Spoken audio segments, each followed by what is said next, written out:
Hey everybody, what's up? This is No Nonsense News.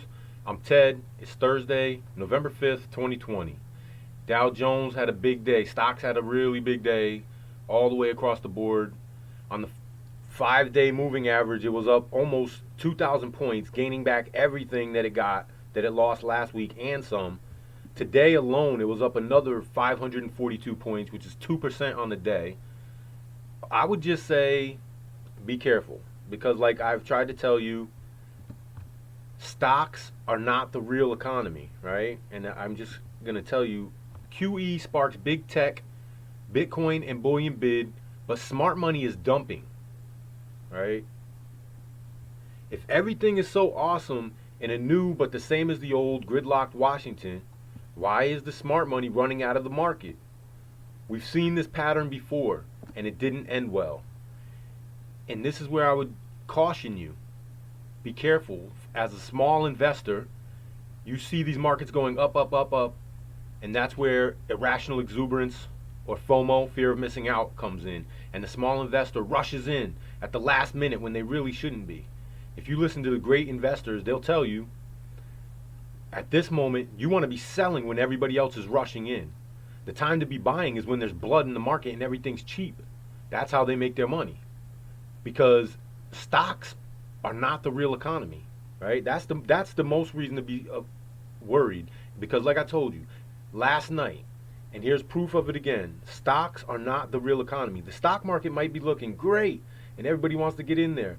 More Americans than forecast filed for state jobless benefits, meaning jobless claims were up higher than they thought. And I just want to come down and show you a couple numbers. It fell a little, but it's at 7.29 million. And it went up, if you look up here, it went up 750,000 last week. So, I mean, is it really getting better? Adding to those numbers, this is the real economy, where they're cutting jobs and the job numbers are way more than what they estimated of unemployment.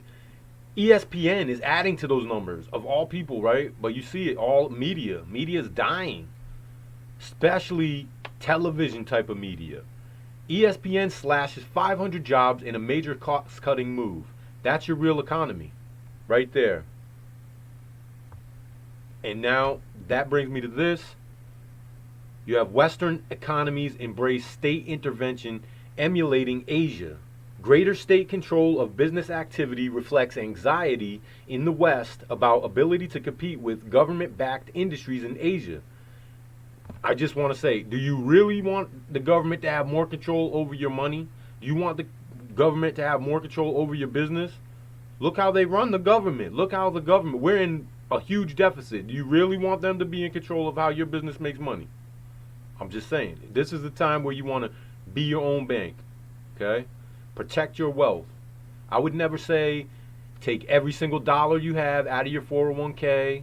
I would never tell you to take all your money out of the bank. But what I would say is put a percentage of your money into precious metals to protect yourself against inflation and the decreasing value, spending value of your dollar, your fiat currency.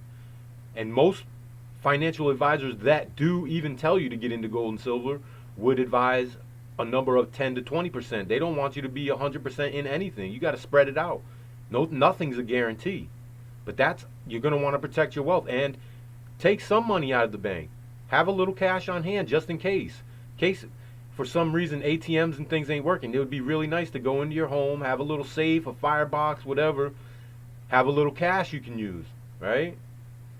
Anyway, we're a couple days on past the election now.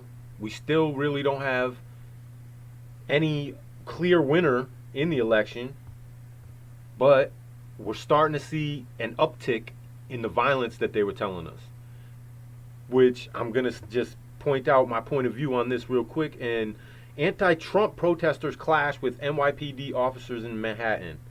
At least 60 people are arrested in post-election demonstrations in New York City's West Village.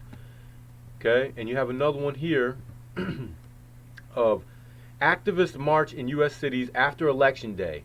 Oregon National Guard activated. So this is in Oregon, and this one is anti-Trumpers as well.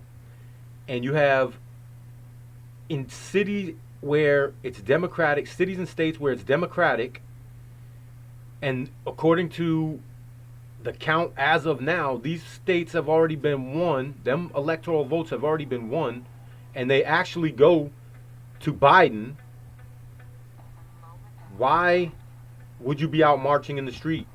If you're in a city where you won, the Democratic nominee has already won according to the polls, according to the count. Why are they out marching in the street? It does not make sense, which makes me think that it's probably not an organic movement. It's something to make their propaganda that they were saying before the election of the violence that was coming. They pay people to go out, and this is where I come to a point where I want to tell you about a term that's called astroturfing. Okay? And I'm just going to give you the definition because this is what I believe that this was. This is what I believe that this is. This is what I believe that a lot of the protests that we've seen in the United States this year have been. And whether you disagree with me or not, this is astroturfing. I know when I first say it, you're thinking, dude, what does athletic fields have to do with protesting? Right?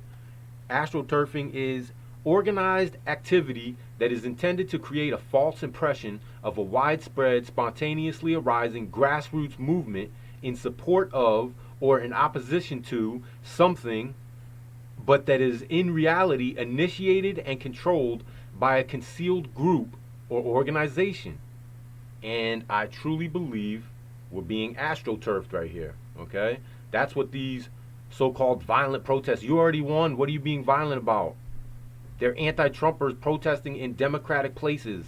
It's already over there. What, on 2 days after the election we're here? Why are you coming out now and protesting? It's ridiculous. It's nonsensical. Either way, it's like I say, no matter who wins, Republican, Democrat, you're gonna get two sides of the same coin, right? And with the rich elite and corporations astroturfing us and force feeding their agenda to us, I mean, it's really, it's time to start logically thinking about these things for ourselves, not just believing everything that the propaganda press tells us. And now is the time to become as self-sufficient as you possibly can, right? You want to be able to take care of yourself. You want to take a look at all aspects of your life and take responsibility for the well-being and the security of you and your family. Because really, who's going to care more about them than you? I say nobody. So you better take control, protect you and your family. Go out, get ready while you can. You know I always preach it. Anyway, guys, give me a thumbs up, subscribe, stay safe, and don't forget, don't be scared. Be prepared. I'll see you guys tomorrow.